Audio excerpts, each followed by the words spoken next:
अस्सलाम वालेकुम स्टूडेंट्स। आज की इस वीडियो लेक्चर में हम डिस्कस करने जा रहे हैं exercise 6.1 9th class mathematics Sindh board Karachi में पढ़ाई जाने वाली और सिंध बोर्ड से रिलेटेड ये बुक जिसकी एक्सरसाइज 6.1 है। तो स्टार्ट ले रहे हैं। Question number 1, solve the following equation. हमें सॉल्व करना है तमाम इक्वेजन्स को जो इक्वेजन्स दे रखी हैं। फर्स्ट ऑफ ऑल पहली इक्वेजन है 14x = 5। बहुत ही सिंपल, x की वैल्यू हमें फाइंड करनी है और x की वैल्यू फाइंड करनी है तो 4 इधर अगर डिवाइड हो रहा है x से तो उधर जाकर 5 से मल्टीप्लाई हो जाएगा। तो 5 से 4 जाकर मल्टीप्लाई हो गया है। 5 4 ज़ा 20, हमारे पास x की वैल्यू 20 आ गई है। इसी तरीके से क्वेश्चन नंबर 2 में बहुत सिंपल सा x/4 वैल्यू है, x/4 वैल्यू है। इसमें 4 उधर जाकर राइट साइड पर मल्टीप्लाई हो जाएगा 3 से और 4 3 ज़ा हमारे पास 12।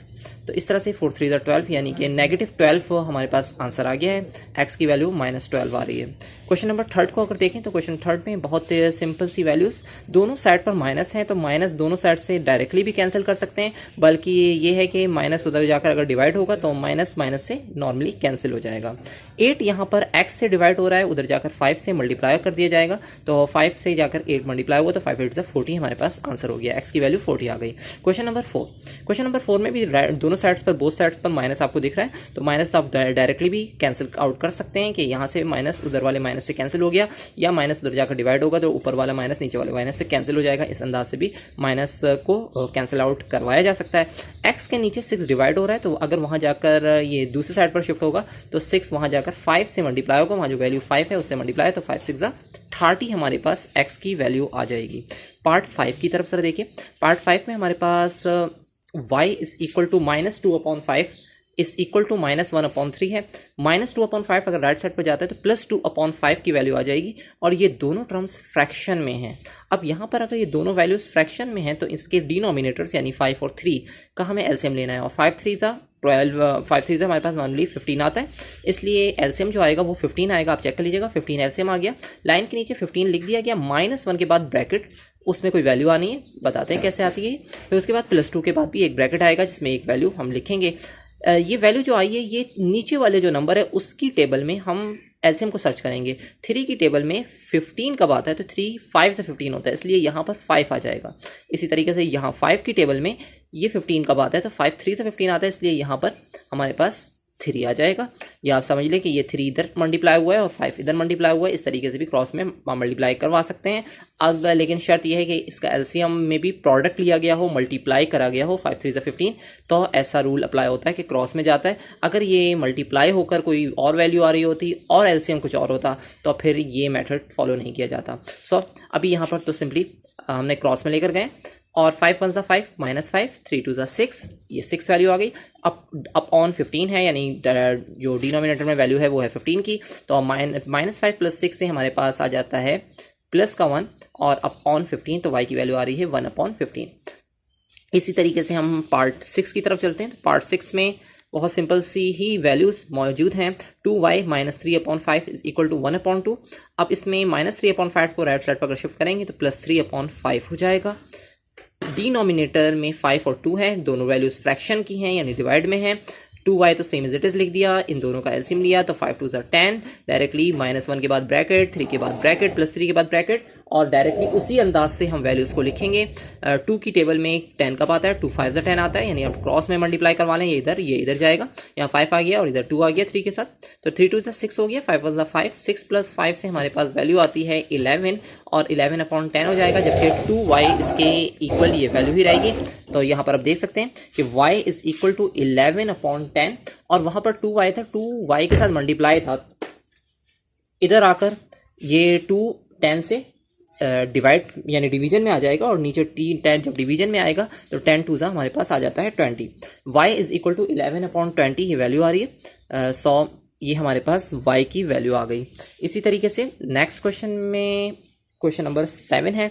7 में हमारे पास ये दो फ्रैक्शन है, डायरेक्टली हम क्रॉस मल्टीप्लाई भी करवा सकते हैं, लेकिन इजी तरीका ये करा गया है कि हाँ जी क्रॉस मल्टीप्लाई करवाया गया है, कोई कैंसिलेशन नहीं हो रही डिनोमिनेटर्स में, इसलिए क्रॉस मल्टीप्लाई 5 उस साइड की वैल्यू से मल्टीप्लाई हो जाएगा, 4 इस वाली वैल्यू से 2x - 4 से मल्टीप्लाई होगा। तो यहाँ देख सकते हैं कि आप किस तरीके से मल्टीप्लिकेशन की गई है। 4 2 ज़ा 8, 4 4 ज़ा 16, 8x - 16, 5 5 ज़ा 25, 5 1 ज़ा 5, और माइनस का 5 यहाँ पर आ गया। 25 अगर राइट साइड पर जाता लेफ्ट साइड पर जाता है तो यहाँ पर 8x के साथ 8x प्लस है, माइनस 25x माइनस का है। 16 उस साइड पर जाएगा तो ये पॉजिटिव हो जाएगा, 16 में से 5 लेस करेंगे 11 आएगा। माइनस 25 प्लस 8 से माइनस का 17 आता है, x उसके साथ माइनस 17 x के साथ मल्टीप्लाई है, उधर जाकर 11 से डिवाइड हो जाएगा तो माइनस 11 अपॉन माइनस 17 वैल्यू आ रही है। नॉमिनेटर के साथ न्यूमिनेटर के साथ लगाया जाता है ये नेगेटिव साइन, तो इसलिए साइन को ऊपर शिफ्ट कर देंगे और ऊपर वाले के साथ लगाएंगे। बेहतर ये है कि सेंटर में लगाएं, नहीं तो ऊपर वाले के साथ डिनोमिनेटर में ये नहीं लिखा जाता, माइनस का साइन इंडिकेट नहीं किया जाता आंसर की कंडीशन में। अच्छा जी, इसी तरीके से नेक्स्ट क्वेश्चन नंबर 8 आ रहा है। क्वेश्चन 8 में आप देख सकते हैं 3x प्लस अपॉन 5 प्लस 7 है is equal to 2x upon 3 है। तो इसमें हमारे पास प्लस 7 को हमने उस साइड पर राइट साइड पर शिफ्ट कर दिया तो माइनस 7 हो गया। यहाँ पर ये value same as it is आ गई है। इसका एलसीएम लिया, 7 के नीचे 1 है, इधर 3 है, 3 और 1 का जो एलसीएम आएगा वो 3 ही आएगा। 2x के बाद ब्रैकेट माइनस 7 के बाद ब्रैकेट, ठीक है। यहाँ पर 3 की टेबल में 3 कब आता है तो 3 1 3, इसलिए यहाँ पर 3 आया। अब समझ लें कि इसके नीचे 1 है तो 1 इधर मल्टीप्लाई 2x से और 3 7 से मल्टीप्लाई 3 7 यहाँ पर 21 हो गया और 2x 1 2x हो गया। इस तरह से ये डिनोमिनेटर में 3 था, इधर 5 था तो क्रॉस मल्टीप्लाई करवाएंगे, क्योंकि जब भी बीच में दरमियान में इक्वल का साइन होता है तो हम क्रॉस मल्टीप्लिकेशन का सहारा लेते हैं और क्रॉस मल्टीप्लिकेशन को यूज़ करते हैं। तो यहाँ पर भी क्रॉस मल्टीप्लिकेशन कराई गई है। अच्छा जी, क्रॉस मल्टीप्लिकेशन में 3 3 ये 9 हो जाएगा 9x और 5 2 ये 5 इस वैल्यू से मल्टीप्लाई हो गया। 5 2 10 5 21 सा 105 आ रहा है नेगेटिव। और अगर यहाँ पर हम 9x को राइट साइड पे शिफ्ट करें तो ये प्लस 9x है, उस साइड पर माइनस 9x हो जाएगा। माइनस 105 है, ये लेफ्ट साइड पर जाकर प्लस 105 हो जाएगा। 10x में से 9x माइनस हो रहे हैं तो x रिमेनिंग बचेगा 105 सेम एज इट इज नीचे आ जाएगा। अच्छा जी, ये क्वेश्चन नंबर 8 था। अब चलते हैं नेक्स्ट क्वेश्चन, यानी क्वेश्चन हम 9 की तरफ। क्वेश्चन नंबर 9 क्वेश्चन में हमारे पास ये वैल्यूज़ हैं, देख लें। मैं ज़रा तेज़ी से एक्सप्लेन करूँगा। आपको अगर स्लोली समझने की कोशिश करनी है तो वीडियो को आप सेटिंग के ऑप्शन में जाकर स्पीड स्लो कर सकते हैं डायरेक्टली। अगर यूट्यूब पर आप इस वीडियो को वॉच कर रहे हैं देन यहाँ पर राइट साइड पर नीचे ही आपका जो ऑप्शन होगा सेटिंग का ऑप्शन, सेटिंग के ऑप्शन में जाकर स्पीड का एक ऑप्शन होता है, इसमें नॉर्मल कंडीशन मेंशन हुई होगी। आप उसे अगर उधर से आप स्पीड स्लो भी कर सकते हैं, और अगर बहुत जल्दी जल्दी वीडियो को आगे करते हुए फॉरवर्ड करते हुए आपको देखना है देन वहाँ से वीडियो की स्पीड को फास्ट भी किया जा सकता है। अब आप देख लें कि इस क्वेश्चन में हमने 4x अपॉन 5 को लेफ्ट साइड पर शिफ्ट कर दिया तो माइनस का हो गया, ये प्लस 7 को राइट साइड पर शिफ्ट करा तो माइनस का 7 हो गया। ठीक है, इसके साइन बदलें इन दोनों टर्म्स के, क्योंकि ये इधर गया है 7 इधर आया है। अच्छा जी, अब यहाँ पर एलसीएम क्यों ये करने का मकसद ये था कि इसके डिनोमिनेटर सेम है तो एलसीएम लेना बहुत आसान होगा। दोनों का एलसीएम 5 आ जाएगा, ऊपर वाले सेम एज इट इज आ जाएंगे।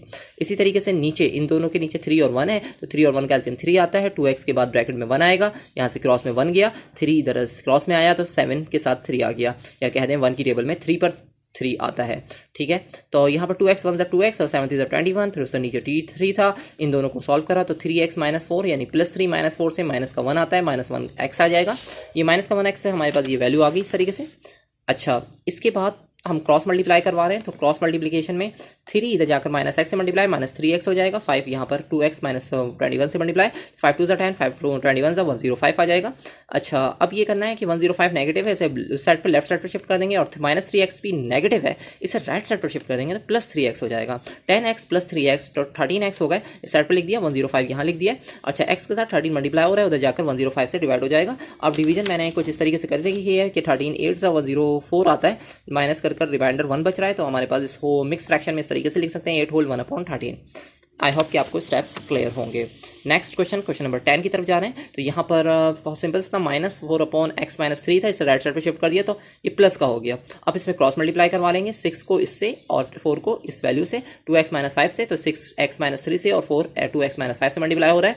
6x माइनस 3 से मल्टीप्लाई होगा तो 6x और 6 3 18, 4 2 8, 4 5 20। इस तरह से 6x अगर राइट साइड पर शिफ्ट कर दें तो ये पॉजिटिव है, उधर जाकर नेगेटिव हो जाएगा। माइनस 20 इस साइड पर शिफ्ट कर दें तो प्लस 20 हो जाएगा। 20 में से 18 माइनस होंगे तो 2 रिमेनिंग बचा। 8x में से 6x माइनस तो 2x रिमेनिंग बच गया। अच्छा जी, x के साथ 2 मल्टीप्लाई हो रहा है, उधर जाकर 2 इस साइड डिवाइड हो जाएगा तो x की वैल्यू आ रही है नॉर्मली 1 आ रही है। अच्छा, क्वेश्चन नंबर 11 है। क्वेश्चन 11 को देख रहे हैं। क्वेश्चन 11 में हमारे पास ये दो वैल्यूज थी, दोनों इक्वल के बीच में साइन था तो क्रॉस मल्टीप्लाई करवा सकते हैं, लेकिन 10 यहाँ डिनोमिनेटर में है। पहले मैंने उधर 10 शिफ्ट करा कि इन दोनों वैल्यूज को अगर इजीली कट कर दें तो थोड़ी सोल्यूशन हमारी शॉर्ट हो जाएगी, इसलिए डायरेक्ट क्रॉस मल्टीप्लाई नहीं करवाया, 10 को इधर शिफ्ट करा है, सिर्फ 10 इधर आकर मल्टीप्लाई हो गया, 10 और 15 की कटिंग कर दी। तो 5 की टेबल से करिए, 5 2 10, 5 3 15, ठीक है। 7x minus 4 same as it is लिखा हुआ है, ये value same as it is यहाँ पर मौजूद है। अब इसके बाद 3 को तो उधर भेजना ही है क्योंकि 3 उधर अब चला जाएगा, पहले 15 जाता तो बड़ी वैल्यूज आती, अब 3 जाएगा तो छोटी वैल्यूज आएंगी, इसलिए ये कटिंग कर दी गई है। यहाँ पर जितना कटिंग करेंगे तो हमारे पास कैलकुलेशन थोड़ी ईजी हो जाएंगी। बाकी 2 7 14 और 2 4 8, 14x माइनस 8 आ जाएगा, जबकि जी 14x माइनस 8, जबकि 3 उस साइड पर उस वैल्यू से मल्टीप्लाई होने चला गया 7x प्लस 4 से, तो 3 7 21 और 3 4 12, ये आ रही है वैल्यू। 12 21x वहीं पर रखा हमने, 14x इधर पॉजिटिव था उधर जाकर नेगेटिव हो जाएगा, प्लस 2 इधर पॉजिटिव था इधर आकर प्लस 12 इधर पॉजिटिव था इधर आकर नेगेटिव हो जाएगा, तो -12 -8 से -20, और 21 में से जब 14 लेस होंगे तो 7x आएगा, x के साथ 7 मल्टीप्लाई है उधर जाकर डिवाइड हो जाएगा, तो -20/7 वैल्यू आ गई x की। क्वेश्चन नंबर ये है हमारा 12 क्वेश्चन में हमारी ये वैल्यूज हैं, तो इस साइड पर पहले एलसीएम ले रहे हैं, ये वैल्यू ऐसी सेम एज इट इज लिख दी। यहाँ पर 15 है, इधर नीचे 1 है, दोनों का एलसीएम अगर लेंगे तो हमारे पास 15 और 1 का 15 ही आएगा। 7x minus 3 same as it is आ गया क्योंकि उसके नीचे 15 था और उसके साथ अगर मल्टीप्लाई होगा तो वो भी 1 होगा, इसलिए मैंने मेंशन नहीं करा 1 मल्टीप्लाई करने का। 2 के बाद यानी 15 डायरेक्टली क्रॉस में इधर जाएगा और यहाँ पर जब 1 मल्टीप्लाई हुआ है क्रॉस में उधर, तो 15 2 यहाँ पर हो गया 30 अगर हो जाता है तो -3 -30 से हमारे पास ये वैल्यू आ जाएगी -33। 7x same as it is है, 15 उधर जाकर अब मल्टीप्लाई करवा रहे हैं तो डायरेक्टली 50 करवा रहे हैं, वरना क्रॉस मल्टीप्लाई भी इस टाइम में करवा सकते थे। 15 अंदर जाकर फिर वही कटिंग का स्टेप कर रहे थे 5 3 टेबल से, 5 3 15, 5 2 10, तो ये वैल्यूज आ गई हमारे पास। 3x माइनस 2 के नीचे 2 और जबकि मल्टीप्लाई में 3 है और यहाँ पर ये value same as it is है। 2 इससे जाकर मल्टीप्लाई होगा तो और 3 इससे मल्टीप्लाई कर देंगे, 3 3 9, 3 2 6, ये वैल्यू आ गई। 2 यहाँ पर मल्टीप्लाई हुआ, 2 7 14, 2 33 66। अच्छा जी, अब यहाँ पर हम ये थोड़ा सा सॉल्व कर रहे हैं कि क्या करते हैं कि हमारे पास 9x को अगर राइट साइड पर शिफ्ट करते हैं तो -9x हो जाएगा, 14 में से 9x गए, 14x में से 9x गए तो 5x बचे, और ये 66 इधर आया तो पॉजिटिव हो गया, माइनस का 6 पहले से था, ये दोनों माइनस करवाए तो 60 रिमेनिंग बच गया। x की वैल्यू 60/5 इधर मल्टीप्लाई है उधर जाकर डिवाइड हो जाएगा 60 से, तो 60/5 आ रही है तो 5 को कटिंग कर देंगे, 5 12 60 आता है, इसलिए x की वैल्यू हमारे पास आ जाएगी 12। नेक्स्ट क्वेश्चन है 12x, ये वैल्यू है आपके सामने, इसमें भी क्रॉस मल्टीप्लाई करवा सकते हैं, लेकिन 8 को पहले उधर शिफ्ट कराए, उधर 8 इधर डिवाइड था उधर जाकर मल्टीप्लाई हुआ, 8 और 12 की कटिंग करी, 4 की टेबल से, 4 2 8, 4 3 12, सेम एज इट इज ये वैल्यू आ गई। ये value same as it is यहाँ नीचे लिख दी है। इसके बाद हमने ये करना है कि 3 यहाँ डिवाइड हो रहा है तो उधर जाकर मल्टीप्लाई होगा, 3 12 36, 3 3 9, ये वैल्यू आ गई, इस तरह से आ गई। 2 12 से मल्टीप्लाई होगा, 2 12 24 हो रहा है, 2 3 6, सही है। अच्छा जी, अब इसके बाद इसको तो हम सेम एज इट इज नीचे कॉपी कर लेंगे, 36x + 9 same as it is यहाँ पर है। अब यहाँ पर 24 अगर राइट साइड पर जाता है तो नेगेटिव 24 होता है और 36 में 24 माइनस करेंगे, जबकि +9 लेफ्ट साइड पर जाएगा तो -9 हो जाएगा। तो आप देख सकते हैं नेक्स्ट स्टेप में ये हमारे पास वैल्यूज मेंशन है, ऊपर क्या हो गया कि -9 -6 आ गया और 36 में 24 लेस हुआ तो -15 आया। यहाँ पर हम बल्कि -9 और -6 से -15 आया, 36 में से 24 लेस हुए तो 12 आया, क्योंकि इस साइड पर लिख दिया गया है प्लस का आ रहा है 12, बड़ी वैल्यू के साथ प्लस साइन है, यहाँ पर दोनों वैल्यू के साथ नेगेटिव साइन है, और वैसे भी बड़ी वैल्यू के साथ जो साइन होता है वो लिखते हैं, तो इसलिए माइनस का 15 आया है और माइनस माइनस प्लस होता है, इसलिए 9 और 6 को प्लस करा है। अच्छा जी, x के साथ 12 मल्टीप्लाई हो रहा है उधर जाकर डिवाइड हो जाएगा, तो ये हमारे पास फाइनल आंसर हो गया। अब नेक्स्ट क्वेश्चन नंबर है ये 14 क्वेश्चन में हमारे पास ये कुछ वैल्यूज हैं, इस साइड पर भी एलसीएम लेना है, इधर भी एलसीएम लेना है। यहाँ डिनोमिनेटर x और 1 है, 4 और 1 है, तो 4 और 1 का एलसीएम 4 आएगा, ऊपर वैल्यू x है, 1 को कुछ ना समझे, x 1 x आप x ही कंसिडर करें, ठीक है। यहाँ पर भी x लिख दिया, उसके बाद ब्रैकेट लिखा क्योंकि इसके बाद डिनोमिनेटर में कोई वैल्यू नहीं थी। अच्छा जी, अगर डिनोमिनेटर में वैल्यू नहीं थी तो 4 क्रॉस में उधर जाकर मल्टीप्लाई होगा, या कह दें कि 1 की टेबल में 4 कब आता है तो 4 ज़ा 4 आता है, इसलिए यहाँ पर 4 लिखा गया, 4x यहाँ पर 4x हो जाएगा। और इस साइड पर भी ये है कि इसके नीचे 1 है, इसके नीचे 2 है, तो एलसीएम 2 आएगा, -3 के बाद bracket plus x same as it is लिखा, x 1 x, कोई वैल्यू नहीं 1 की, x ही लिखा जाएगा। अच्छा जी, यहाँ पर 1 की टेबल में 2 कब आता है तो 1 2 2, इसलिए या क्रॉस में भी मल्टीप्लाई कर सकते हैं, तो इस तरह से 3 2 6 हो जाएगा और x same as it is आ गया, 2 नीचे सेम एज इट इज है। अच्छा जी, इसी तरीके से ये x + 4 x से मल्टीप्लाई हुआ, 4x आ गया, 4x + x 5x होता है। यहाँ पर नीचे 4 जो था वो साइड पर जाकर मल्टीप्लाई करवा रहे हैं, इस तरह से वैल्यू, जबकि यहाँ नीचे जो 2 था वो उधर आकर मल्टीप्लाई हो जाएगा, ये इस तरीके से। तो 5 2 10, 5 2 10x हो गया, और यहाँ पर 4 को जब मल्टीप्लाई करवाएंगे इस वैल्यू से तो 4 6 24 और 4 1 4x हो जाएगी वैल्यू। अच्छा जी, 4x लेफ्ट साइड पर जाएगा तो यहाँ पर 10x - 4x और -24 सेम एज इट इज यहाँ पर वैल्यूज रह गई। देख सकते हैं -24 की वैल्यू है, 10x में से 4x लेस होता है, 6x रिमेनिंग बचता है, -24 सेम एज इट इज आ रहा है। x के साथ 6 मल्टीप्लाई हो रहा है, इधर जाकर डिवाइड होगा तो 6 की टेबल में 24 4 पर आता है, तो -4 हमारे पास फाइनल आंसर हो गया है। क्वेश्चन नंबर 15 और ये लास्ट क्वेश्चन है। तो देख लीजिए कि इसमें हमारे पास हमने बहुत ईजी मेथड से ये करा है कि प्लस m को अगर लेफ्ट साइड पर शिफ्ट करते हैं तो -m हो जाता है, +1/3 अगर राइट साइड पर जाता है तो -3/2 के साथ ये आ जाएगा और -1/3 हो जाएगा क्योंकि उधर प्लस था। अच्छा जी, यहाँ पर एलसीएम लेंगे, 3 और 2 का एलसीएम आएगा तो 6 आ गया, 2m में से 1m माइनस हुआ तो 1m रिमेनिंग बच गया। अब यहाँ पर अगर एलसीएम 6 आ रहा है तो -3 के बाद ब्रैकेट लगा देंगे, सिम ब्रैकेट में क्या वैल्यू आएगी वो देखते हैं किस तरह से आती है, -1 के बाद भी एक ब्रैकेट बना देंगे। अच्छा जी, 2 की टेबल नीचे 2 है तो 2 की टेबल में हमें एलसीएम को सर्च करना है, 2 3 6 होता है इसलिए यहाँ पर 6 आ गया, या आप कह सकते हैं क्रॉस में भी मल्टीप्लाई करवा सकते हैं। ठीक है जी, 3 की टेबल में कब आता है ये 6, तो 3 2 6 होता है इसलिए दूसरे ब्रैकेट में 2 आ गया है, 3 3 9 -9 और 2 1 2 माइनस का 2 आ गया, 6 यहाँ पर डिवाइड हो रहा है, -9 -2 से हमारे पास वैल्यू आती है -11 अपॉन 6, ये हमारे पास फाइनल आंसर हो जाएगा। आई होप कि आपको इस टाइप्स क्लियर होंगे। जिस क्वेश्चन में किसी किस्म की कोई प्रॉब्लम या कोई कंफ्यूजन आ रही हो तो आप कमेंट सेक्शन में डिस्कस कर सकते हैं। कोशिश करेंगे कि नेक्स्ट मजीद वीडियोस में मजीद एक्सरसाइज को सॉल्व कर सकें। Thanks for watching this video. अस्सलाम वालेकुम व रहमतुल्लाहि व बरकातुहू।